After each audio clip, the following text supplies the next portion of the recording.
Hey students, in our last video we have started our new chapter acid, bases and salt, the second chapter of your NCERT book chemistry, and now we are going to study from page number 21 how do acid and bases react with each other. See, when acid plus base react with each other, we have already discussed this equation in our last video. Base plus acid is salt plus water. So this is very simple. Next, coming to our next topic, reaction of metallic oxide with acid. Metal oxide जब acid के साथ react करते हैं तब भी same ही हमारा जो है प्रोडक्ट बनता है salt plus water. Metal oxide plus acid is salt plus water giving. Now on page number 22, reaction of a non metal oxide with base. अब हमने रिएक्शन देख चुके हैं हम कार्बन डाइऑक्साइड में, कैल्शियम हाइड्रोक्साइड में. जो पिछली एक्टिविटी थी हमारी 2.5, उसमें एक बेस था जो कार्बन डाइऑक्साइड को साथ रिएक्ट करता है और सॉल्ट प्रोड्यूस करता है और वाटर प्रोड्यूस करता है. Here are some questions. Question number 1, why should curd and salt substance not be kept in brass and copper vessels. हम क्यों नहीं रख सकते? जो कर्ड और सॉल्ट सब्सटेंसेस होते हैं, ये कर्ड और सॉल्ट दोनों ही एसिडिक सब्सटेंस होते हैं. जब भी हम इनको ब्रास या कॉपर वेसल्स में रखते हैं तो ये इनके साथ रिएक्ट कर जाते हैं. एवरी टाइम जब भी हम इनको रखते हैं तो ये रिएक्ट कर जाते हैं और रिएक्ट करने के बाद एक पॉइजनस सब्सटेंस बना जाते हैं. और वो पॉइजनस सब्सटेंस जो होता है ह्यूमन हेल्थ के लिए बहुत ही हानिकारक होता है. इसीलिए हमें कभी भी ना तो वो कंजप्शन में लाने चाहिए, यूज़ में लाने चाहिए, जो अगर हम ऐसा कुछ रख दें तो, और वैसे हमें रखना ही नहीं चाहिए कोई भी acidic product brass and copper vessel में. कौन सी गैस लिबर्ट होती है जब एसिड रिएक्ट करता है मेटल के साथ? तो हमने लास्ट एक्टिविटी में पढ़ा था, जो एसिड है मेटल के साथ रिएक्ट करता है तो सॉल्ट प्लस हाइड्रोजन, तो हाइड्रोजन गैस हमारी निकलती है. नेक्स्ट एग्जाम्पल हमें दिया है, metal compound A react with dilute hydrochloric acid. हम यहाँ लिखते हैं, देखिए डाइल्यूट हाइड्रोक्लोरिक एसिड है, क्या बनाता है? The gas evolve extinguish a burning candle. एक बर्निंग कैंडल को जला सकती है. तो वो कौन सी गैस हुई जो बर्निंग कैंडल को जला सकती है? कार्बन डाइऑक्साइड ही होगी. साथ में हमारे निकलता है कैल्शियम क्लोराइड. तो कैल्शियम क्लोराइड हम यहाँ लिखेंगे CaCl2. तो अब हमें ये बताना है कि जो मेटल कंपाउंड ए है वो क्या है. हमारे इसमें कैल्शियम का होना ज़रूरी है और साथ में कार्बन डाइऑक्साइड. तो हम यहाँ लिख सकते हैं कि हमारे पास कैल्शियम कार्बोनेट होना ज़रूरी है, तभी इसके साथ रिएक्ट करेगा कैल्शियम कार्बोनेट के साथ. तो CO2 और साथ में हमारे इसके वाटर भी निकलेगा. अब हमें इसको बैलेंस भी करना है क्योंकि कहा गया है कि राइट अ बैलेंस्ड इक्वेशन. यहाँ पे Cl1 है, यहाँ पे Cl2 है, तो हम इसको 2 से मल्टीप्लाई करते हैं. 2H 2Cl, Ca1 CO C only 1 O 2 here and 1 here, 3 are here. So this was our third question. Next question है, नेक्स्ट टॉपिक है हमारा, why do all acid and all basis have in, what do all acid and all basis have in common. All जितने भी acid हैं और basis हैं सबके बीच में कॉमन क्या होता है? देखिए, एसिड जब भी हाइड्रोजन गैस जनरेट करते हैं मेटल के साथ रिएक्ट करके, तो ये जो हाइड्रोजन होता है वो सब एसिड्स में कॉमन होता है. जितने भी एसिड्स हैं सब में हाइड्रोजन कॉमन ज़रूर होता है. हमें एक सॉल्यूशन लेना है ग्लूकोज का, अलग से अल्कोहल का, हाइड्रोक्लोरिक एसिड का, सल्फ्यूरिक एसिड का. हमें ये बहुत सारे सॉल्यूशन लेने हैं. तो क्या करना है हमें? कौन कौन से सॉल्यूशन चाहिए हमें? Glucose, alcohol, HCl, H2SO4. अब हमें साफ साफ दिख रहा है कि ये दोनों एसिड है क्योंकि इनको जब भी रिएक्ट करेंगे तो H+ आयन हमारा निकलेगा. हमें इसमें 2 नेल लगानी है कॉर्क में, और वो दोनों नेल क्या हैं, ऐसे लगानी है. और उसके साथ हमें एक सॉल्ट की बैटरी अटैच करनी है, एक बल्ब अटैच करना है.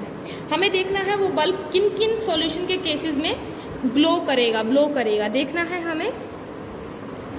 तो अब हमें पता है हाइड्रोजन आयन सिर्फ इसमें निकल रहा है, H+ आयन सिर्फ इसमें निकलेगा। तो कभी भी अगर हमें कुछ ग्लो करवाना है, इलेक्ट्रिसिटी पास करवानी है, तो हमें इस आयन की बहुत ही ज़्यादा ज़रूरत होती है, जबकि ग्लूकोज और अल्कोहल में वो नहीं हो पाएगा। तो हमारा जो बल्ब है वो इन दोनों सॉल्यूशन के केस में ग्लो करेगा और इन दोनों सॉल्यूशन के केस में ग्लो नहीं करेगा। On page number 23, what happens to an acid और बेस इन वाटर सॉल्यूशन। जब भी हम एसिड और बेस को वाटर सॉल्यूशन में डालते हैं तो क्या होता है, हमें एक NaCl लेना है क्लीन और ड्राई टेस्ट ट्यूब में, उसके अंदर सल्फ्यूरिक एसिड डालना है। तो क्या होता है, हमें एक लिटमस पेपर भी लेना है, ब्लू लिटमस पेपर। तो ये बताना है कि जो ये ब्लू लिटमस पेपर है ये कलर चेंज करता है या नहीं करता। इसमें क्या होगा, देखिए इस एक्सपेरिमेंट के बाद जो हाइड्रोजन आयन तो निकलेंगे HCl में से, पर सिर्फ तब निकलेंगे जब वो वाटर के साथ मिक्स होगा। जब प्रेजेंस ऑफ वाटर होगी सिर्फ तभी निकल पाएगा। अगर वाटर की प्रेजेंस नहीं होगी तो इसका कलर चेंज नहीं हो पाता। तो क्या होगा, लिटमस पेपर कलर चेंज कर जाएगा red to blue to red. तो इसमें क्या है, जो HCl हुआ उसकी वजह से उसने कलर हमेशा चेंज कर लेगा, वो ब्लू टू रेड हो जाएगा। प्रिपरेशन ऑफ HCl गैस ऐसे ही होती है। कैसे, देखिए HCl + H2O हमने लिया, हमारा क्या बना, hydronium ion H3O + Cl negative. फिर हम क्या लेते हैं, हाइड्रोजन आयन हमेशा किसी न किसी के साथ एग्जिस्ट कर सकते हैं, अकेले कभी भी एग्जिस्ट नहीं कर सकते। पर जब हम वाटर के साथ उनको मिलाते हैं तब भी वो एग्जिस्ट कर सकते हैं। तो हम वाटर के साथ H+ आयन को मिलाते हैं तो H3O+ बन जाता है हमारा। अब हमारे पास NaOH का सॉल्यूशन है, हम Na को अलग रखेंगे और OH को उसमें एक्वस सॉल्यूशन में मिला देंगे। Next on page number 24, next हम KOH पोटेशियम हाइड्रोक्साइड लेंगे।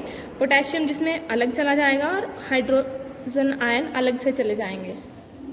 इसी तरीके से हमें एक जनरलाइजेशन अलग से मिल जाता है, acid + base into solid = solid + water, जिसमें एसिड + बेस सॉलिड + वाटर कैसे जाता है, देखिए एसिड का जो H होता है हाइड्रोजन वो अलग चला जाता है, X जो भी बचता है, X कोई भी ग्रुप अटैच्ड होता है, जो ग्रुप है वो बेस के ग्रुप के साथ चला जाता है, बेस का OH अलग से चला जाता है, एसिड का H अलग से।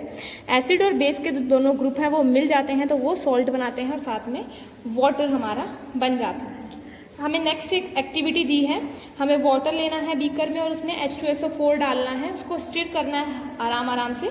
तो हम थोड़ी देर बाद देखते हैं जो बीकर की जो निचली साइड होती है उसमें टेम्परेचर में चेंज आता है, वो हॉट हो जाती है।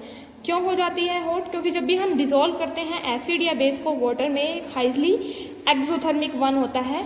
हमें हमेशा कंसनट्रेटेड नाइट्रिक एसिड और सल्फ्यूरिक एसिड मिलाते समय पानी में तो बहुत ज़्यादा ही हमें ध्यान रखना चाहिए।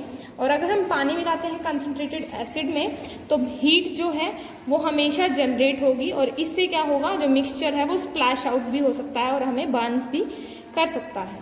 नेक्स्ट कुछ क्वेश्चन है on page number 25। Why do HCl HNO2 ये एसिडिक कैरेक्टर क्यों दिखाते हैं एक्वस सॉल्यूशन में, और जो अल्कोहल और ग्लूकोज है वो क्यों नहीं दिखाते, ये हम पढ़ चुके हैं अभी। जो HCl और HNO3 नाइट्रिक एसिड होता है, हाइड्रोक्लोरिन होता है, ये सब इसलिए दिखाते हैं क्योंकि इनमें H+ आयन हमेशा रिलीज होता है, और जो ग्लूकोज और अल्कोहल होता है इनमें कभी भी हाइड्रोजन आयन रिलीज नहीं होता।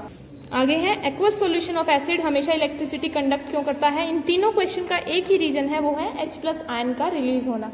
जब भी H+ आयन रिलीज होता है इसका मतलब है वो कंडक्ट करेगा इलेक्ट्रिसिटी को हमेशा।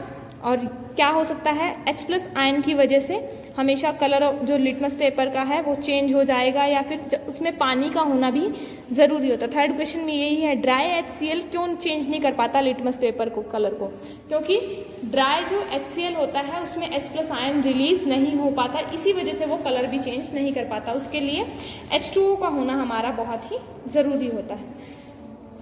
फोर्थ क्वेश्चन है, हमें ये क्यों कहा जाता है हमेशा ही कि हमें एसिड जो है वाटर में डालना है, ना कि वाटर एसिड में डालना है। अभी हमने पढ़ा कि जो वो एसिड अगर हम वाटर में डालते हैं सिर्फ तभी हमारा जो प्रोसेस है वो सेफ हो सकता है, नहीं तो क्या हो जाता है वो स्प्लैश आउट भी हो सकता है, बर्न हो सकता है, ये एक्सोथर्मिक प्रोसेस होता है। और जब हम उसमें जब वाटर मिलाते हैं एसिड के अंदर तो वो बहुत ज़्यादा एक्सोथर्मिक हो सकता है हमारे लिए, और वो एक प्रोसेस हमें हार्म कर सकता है। इसीलिए हमें हमेशा ही पानी मिलाना चाहिए, पानी नहीं मिलाना चाहिए एसिड में, और एसिड मिलाना चाहिए पानी में। आगे है कंसंट्रेशन है हाइड्रोनियम आयन की, वो अफेक्ट कैसे होगी जब एसिड डाइल्यूटेड होगा। हाइड्रोनियम आयन की जो कंसंट्रेशन है वो हमेशा ही डिक्रीज होती जाएगी। आगे कंसंट्रेशन ऑफ हाइड्रोक्साइड आयन की है, वो क्या होगी, पहले इंक्रीज होगी, एक लिमिट तक इंक्रीज होगी, फिर एक लिमिट के इंक्रीज होने के बाद वो सैचुरेटेड हो जाएगी। सैचुरेटेड होना मतलब वो सैचुरेशन गेन कर लेगी। उस सैचुरेशन को गेन करने के बाद उसमें कोई भी इंक्रीज नहीं आएगा उसके बाद। आगे हाउ स्ट्रॉन्ग आर एसिड और बेस सॉल्यूशन। अब ये हम स्ट्रॉन्ग एसिड और बेस का स्ट्रॉन्ग होना तब पढ़ पाएंगे जब हमें पता हो कि पीएच स्केल क्या होता है। ये पीएच स्केल होता है जिसमें न्यूट्रल होता है 7, इधर होता है increase in H+ ion concentration. जितने भी ज़्यादा H+ आयन कंसंट्रेशन जितने अच्छे तरीके से वो इंक्रीज कर सकता है तो वो ज़्यादा एसिडिक होगा, और अगर वो H+ ion concentration H+ ion नहीं दे सकता तो वो नेचर का बेसिक होगा। न्यूट्रल सॉल्यूशन बेसिक, जो न्यूट्रल सॉल्यूशन है उसका pH 7 होता है हमेशा ही, जिसका pH 7 होगा वो हमेशा न्यूट्रल होगा, और जो उससे लेस होगा वो एसिडिक होगा, जो उससे ग्रेटर होगा वो बेसिक होगा। तो ये हमारा एक pH स्केल होता है। नाउ पेज नंबर 26, हमें सॉल्यूशंस दिए गए हैं यहाँ पे, हमें पीएच वैल्यू इनकी टेस्ट करनी है। ये सब आप लैब में भी कर सकते हैं जब आपके पास लिटमस पेपर होगा या पीएच स्केल होगा। तो हमारे पास हमें पता है प्योर वाटर जो हमारा होता है, प्योर वाटर हमेशा एक न्यूट्रल सॉल्यूशन होता है, ब्लड भी हमेशा एक न्यूट्रल सॉल्यूशन होता है, इन दोनों का ही पीएच 7.4 होता है। लेमन जूस एसिडिक होता है, इसका pH 2.2 होता है। गैस्ट्रिक जूस 1.2, ये भी एसिडिक होता है। Milk of magnesia basic having pH 10, sodium hydroxide solution basic having pH 14। आगे इम्पोर्टेंस क्या होती है pH की हमारी लाइफ में। जो प्लांट्स और एनिमल्स होते हैं वो सेंसिटिव होते हैं pH को लेके। हमारी जो बॉडी है वो pH रेंज 7 से लेके 7.8 तक वर्क करती है, ये सिर्फ एक नैरो रेंज होती है। तो ये क्या होती है, जब इससे कम या इससे ज़्यादा कि सर्कमस्टांसेस हमें मिले तो हमारी बॉडी उसमें सर्वाइव नहीं कर पाएगी। अब जैसे हम रेन वाटर को ही लेते हैं, रेन वाटर का pH जो अगर 5.6 से थोड़ा होता है, इसीलिए इसको एसिडिक रेन बोला जाता है। जो एसिड रेन है जब रिवर्स में से फ्लो करती जाती है तो ये क्या करती है, रिवर वाटर के pH को लो कर देती है। जब लो कर देती है तो जो एक्वेटिक लाइफ है वो डिफिकल्ट हो जाता है उनके लिए सर्वाइवल। पेज नंबर 27, pH बताना है हमारे सॉइल का, जो वो बैकयार्ड में कितना होगा। जो प्लांट्स हैं उनको एक अच्छा pH चाहिए होता है हेल्दी ग्रोथ के लिए। तो जो हम सॉइल को कलेक्ट कर सकते हैं और उसमें हम इस एक्टिविटी को लेके हम pH नोट कर सकते हैं उसका।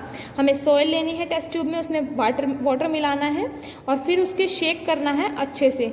उनको शेक करने के बाद फिल्ट्रेट को टेस्ट ट्यूब में इकट्ठा कर लेना है और फिर यूनिवर्सल इंडिकेटर पेपर जो होता है हम उसके ऊपर उसको डाल देंगे, उससे हमें उसका pH पता चल जाएगा। हमारे डाइजेस्टिव सिस्टम में pH का क्या रोल होता है। जो हमारा स्टोमक है वो हाइड्रोक्लोरिक एसिड प्रोड्यूस करता है। इससे क्या होता है, डाइजेशन ऑफ फूड होता है, जिससे हमारा स्टमक इन्फेक्ट नहीं होता। और इनडाइजेशन में क्या होता है, स्टमक टू मच एसिड निकालता है।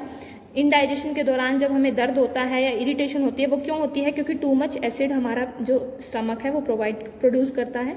इससे बचने के लिए हम बेसिस यूज़ करते हैं, एंटा एसिड जिनको हम बोलते हैं। और ये एंटा एसिड क्या होते हैं, हमारे एसिडिक pH को दोबारा से मेंटेन कर देते हैं। pH change as the cause of tooth decay. देखिए जो हमारा माउथ का जो pH होता है वो 5.5 होना चाहिए। अगर उससे कम होता है, जब हमारी एज बढ़ने लगती है तो हमारा जो माउथ का pH है वो 5.5 से कम होने लगता है। और 5.5 से कम होने का मतलब जो हमारे टीथ हैं वो गिरने लगेंगे। वो कैल्शियम फॉस्फेट के बने होते हैं और वो जो इनेमल है वो ही उनसे बचाती है, पर ये पानी में नहीं घुल पाती, पर ये करोड़ हो जाती है जब हमारे मुंह का pH 5.5 से कम होता है। इसी वजह से वो टीथ जो है खराब होने लगते हैं और गिरने लगते हैं। जब हम बेसिक टूथपेस्ट यूज़ करते हैं तब ये हमारा सही हो सकता है थोड़ा बहुत। हमें टीथ क्लीन करने के लिए हमेशा एक्सेस एसिड और इनसे बचना चाहिए टूथपिक से, ताकि हम बच सकें। एनिमल्स और प्लांट्स कैसे केमिकल वॉरफेयर से अपने आप को बचाते हैं। देखिए, बी स्टिंग जो होती है वो हमेशा एसिड छोड़ती है जिससे पेन और इरिटेशन होता है।